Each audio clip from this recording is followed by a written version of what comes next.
कि मेरी PIL 3 category के लिए होती है: समाज को जगाना, सरकार को जगाना और जुडिशरी को जगाना, विधायिका को, कार्यपालिका को, न्यायपालिका को और समाज को। जब मैं वक्फ बोर्ड की पीआईएल पे काम कर रहा था,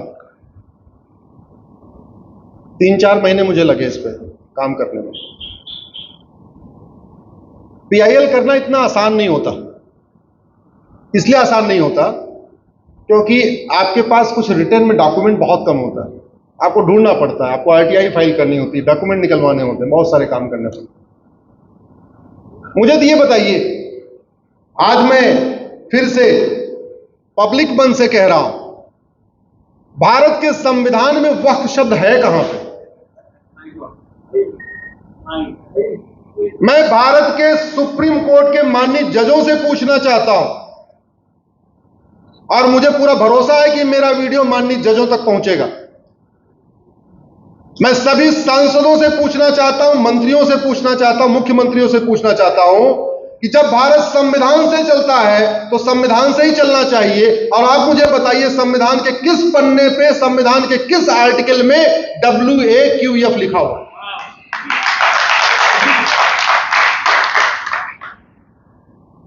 संविधान ट्रिब्यूनल बनाने का शक्ति देता है केंद्र सरकार को, और ट्रिब्यूनल चल भी रहे।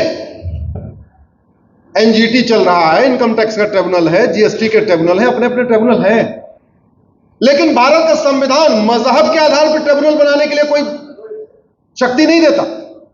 भारत का संविधान तो मजहब के आधार पर कोई योजना बनाने की शक्ति नहीं देता।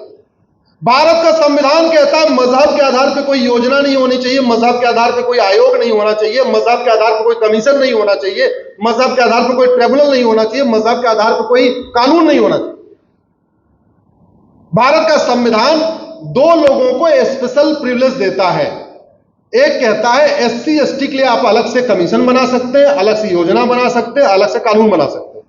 दूसरा वो देता है महिलाओं, बच्चों के लिए अलग से आप कानून बना सकते हैं, अलग से योजना बना सकते हैं, अलग से बजट रख सकते हैं।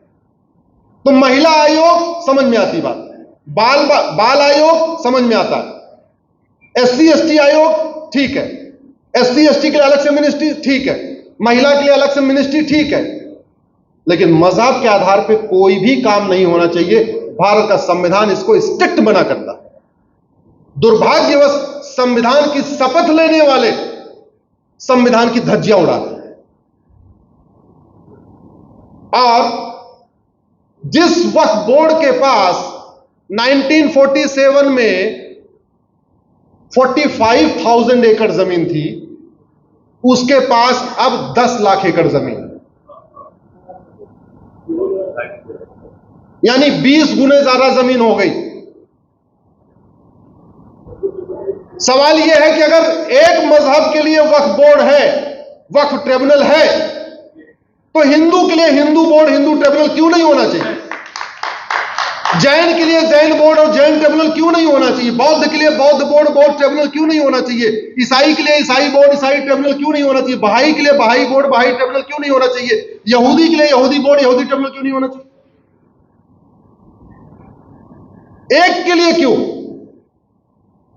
और आप जानते हैं, मालदीव का क्षेत्रफल 75,000 एकड़ है और भारत में वक्फ बोर्ड के पास 10 लाख एकड़ जमीन है, यानी भारत में वक्फ बोर्ड के ऊपर 13 मालदीव बसाए जा सकते हैं। बहरीन का क्षेत्रफल 1,75,000 एकड़ है, यानी भारत में वक्फ बोर्ड के ऊपर 6 बहरीन बन सकते हैं। भारत मॉरिशस का क्षेत्रफल 5 लाख एकड़ है, वक्फ बोर्ड के ऊपर 2 मॉरिशस बन सकते हैं। दुनिया के 50 देशों का क्षेत्रफल 10 लाख एकड़ से कम है, यानी दुनिया के 50 देशों का क्षेत्रफल भारत में वक्फ बोर्ड की जमीन से कम है। और अनलिमिटेड पावर, 7 लोगों का बोर्ड है, उसमें एक एमएलए होगा मुस्लिम, एक एमपी होगा मुस्लिम, एक टाउन प्लानर मुस्लिम, एक एडवोकेट होगा मुस्लिम, एक मुतवल्ली होगा मुस्लिम, एक स्कॉलर होगा मुस्लिम। वही नोटिस जारी करेगा, वही सर्वे करेगा। कहने का मतलब, जो चोर है वही दरोगा है वही इंस्पेक्टर है, वही जज है, सब कुछ वही है। और अनलिमिटेड पावर कि नोटिस भेजते समय जांच भी नहीं करना। अगर वक्फ बोर्ड को लगता है आपका क्लब वक्फ बोर्ड का है, यहां कभी वो बस इतना ही कहना है उसको, एक चिट्ठी भेजते समय यहां पे बाबर का घोड़ा घास खाने आता था, ये प्रॉपर्टी वक्फ बोर्ड की है, आप लड़ो 40 साल लड़ो, 40 साल लड़ते रहो आप।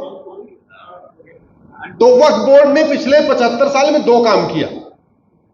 अमीरों को नोटिस भेज भेज के वसूली किया और गरीबों को नोटिस भेज भेज के कन्वर्ट किया। देखिए, वक्फ ट्रिब्यूनल केवल राजधानी में होता है, ठीक है। मेरठ मुजफ्फरनगर की दूरी लखनऊ से 650-700 किलोमीटर दूर है। नोएडा लखनऊ से 650-700 किलोमीटर है। अब अमीर को उसने नोटिस भेज दिया, बड़े लोगों को, आप जैसे सम्रांत लोगों को, भाई आप बोले आपका जो ये घर है, आपका जो ऑफिस है, यहां औरंगजेब घुड़सवारी किया करता था, आप खाली करो। और उसमें बड़ी कलाकारी, उसको एक अखबार में नोटिस देना होता है। वो किस अखबार में, ऐसी कोई गाइडलाइन नहीं। तो वक्फ बोर्ड वाले नोटिस ऐसे अखबार में देते हैं जिस अखबार कोई पढ़ता ही नहीं। भारत में ऐसे अखबार भी तो है ना जो कोई पढ़ता ही नहीं है, वो छोटे छोटे 4-4 पन्ने वाले, 5-5 पन्ने वाले ऐसे अखबार भी है। तो उसमें नोटिस दे दिया, 30 दिन के अंदर अगर आपने ऑब्जेक्शन नहीं फाइल किया, वो जमीन उसकी हो गई। अब आप लड़ते रहो।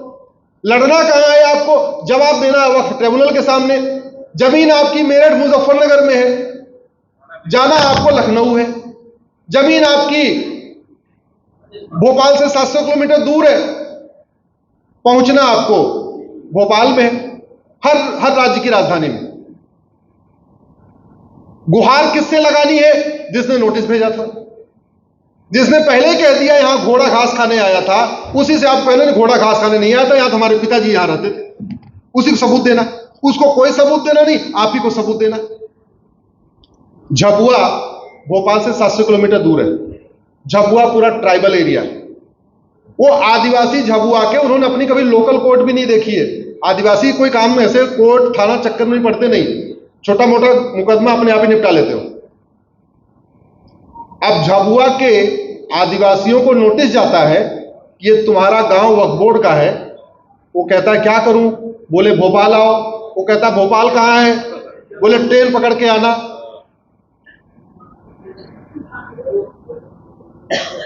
नहीं, पूछता है नहीं आऊंगा तो? बोले नहीं आओगे, तुम्हें गांव खाली करना पड़ेगा। हमारी जमीन कैसे बचेगी? कन्वर्ट हो जाओ, बच जाएगी। तो वक्फ बोर्ड ट्राइबल्स को, SC ST को, गरीबों को कन्वर्ट करता है। और आप लोगों को नोटिस भेज भेज के 10-10 लाख, 15-15 लाख, 20-20 लाख वसूलता है। अमीरों से वसूली, गरीबों का कन्वर्जन। और ये करते करते, अच्छा एक बात ऐसे समझिए आप, मान लीजिए आपके घर पे वक्फ बोर्ड ने नोटिस भेज दिया, भले ही आपका घर 700 किलोमीटर दूर है, तब भी आप लड़ोगे। या तो रफा दफा करोगे ले देके, नहीं तो लड़ोगे। आपके बगल के पार्क पे अगर उसने कह दिया ये पार्क, यहां पे घोड़ा खाता था घास, अपने पार्क के लिए आप लड़ोगे क्या? तो गांव में ऊसर जमीन होती है, बंजर जमीन होती है, गांव में खेल का मैदान होता है, गांव में शादी विवाह की जो बारात आती है उसको रुकने के लिए जगह छोड़ी जाती है। उन सारी जगहों पे नोटिस भेज भेज के उसने अपने नाम कर लिया। न लेखपाल लड़े, न पटवारी लड़े, न तहसीलदार लड़े। वैसे लेखपाल, पटवारी, तहसीलदार किस काम में व्यस्त रहते हैं आपको पता ही, अगर आपका आमना सामना पड़ा होगा। वो तो सुबह से लेकर शाम तक अपना काम करने में लगे रहते हैं। तो देखते देखते 10 लाख एकड़ जमीन पे कब्जा हो गया। जब मैंने पहली PIL फाइल किया, पहले तो मैंने सुप्रीम कोर्ट में फाइल किया, तो कह रहे नहीं आप हाई कोर्ट चले जाओ। अरे हमने कहा साहब पूरे देश का मुद्दा है। कई बार बहुत जलालत भी झेलनी पड़ती है कोर्ट में। हमें पता होता है ये गलत कर रहे हैं, फिर भी बोल नहीं पाते। मैंने कहा ये वक्फ बोर्ड पूरे देश का मुद्दा है, नहीं आप हाई कोर्ट चले जाओ, जितनी शक्ति मेरे पास है उतनी हाई कोर्ट के पास भी है। मैं हाई कोर्ट गया। अभी देश भर में 120 पिटीशन फाइल हुई है वक्फ बोर्ड के खिलाफ। जब मैंने पहली फाइल किया अखबारों में छपा, फिर जो जो लोग परेशान थे वो पिटीशन की कॉपी मांगते गए। मैंने सबको पिटीशन कॉपी देता रहा। अभी देश भर में 120 PIL आ चुके हैं। मेरा ये मानना है वक्फ बोर्ड की एक एक इंच जमीन की ऑडिट होना चाहिए। दूसरा, एक मजहब के लिए वक्फ बोर्ड क्यों? यूनिफॉर्म प्रॉपर्टी कोड बनाइए, यूनिफॉर्म चैरिटी कोड बनाइए। अरे जिसको हम दान कहते हैं उसी को तो वक्फ कहते हैं। बिरला जी ने पूरे देश में धर्मशाला बना दिया। अब उनके धर्मशाला का मुकदमा चलेगा तो कोर्ट में चलेगा, और वक्फ बोर्ड का जमीन अगर उसी उनके धर्मशाला पे वक्फ बोर्ड आके कह देगा ये हमारी जमीन है, तो उन बिरला जी को जाना पड़ेगा वक्फ ट्रिब्यूनल के सामने। ये कौन सा नियम है? मान लीजिए बिरला जी ने धर्मशाला बना दिया, अगर कोई हिंदू जाके बोले ये जो धर्मशाला बनी है ये मेरी है, तो उसका मुकदमा कहां चलेगा? डिस्ट्रिक्ट कोर्ट में, और वहीं के कोर्ट में चलेगा, उसी जिले की कोर्ट में। लेकिन अगर वक्फ की नोटिस गई कि ये जो बिरला मंदिर बना है, बिरला जी का धर्मशाला बना है, ये वक्फ प्रॉपर्टी है, तो उस जिले में वो मुकदमा नहीं चलेगा। इस स्टेट में वक्फ ट्रिब्यूनल आना पड़ेगा। यानी अगर आपका बिरला मंदिर मेरठ में है, जाना पड़ेगा बिरला जी के पदाधिकारियों को लखनऊ। ये कौन सा नियम भैया?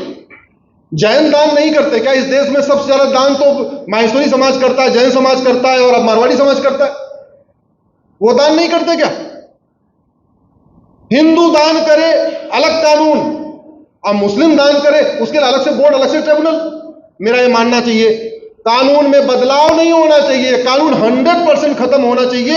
एक uniform property code, uniform charity code, uniform endowment code होना चाहिए, अलग अलग नहीं होना चाहिए। ये विभाजन की चीजें, विभाजन के बीज को खत्म कर देना चाहिए। अगर बीज रहेगा तो फिर उसमें पत्ते निकलेंगे। हमें अगर पता है ये बबूल है, इसमें कांटे निकलते हैं, इसमें आम कभी नहीं निकलेगा, तो उसकी टहनियां नहीं काटनी चाहिए, उसके कांटों को नहीं निकालना चाहिए, बबूल को जड़ से खत्म कर देना चाहिए। अगर जड़ से खत्म नहीं करेंगे तो 10 साल 5 साल के बाद उसमें दोबारा कांटे निकलेंगे। धन्यवाद।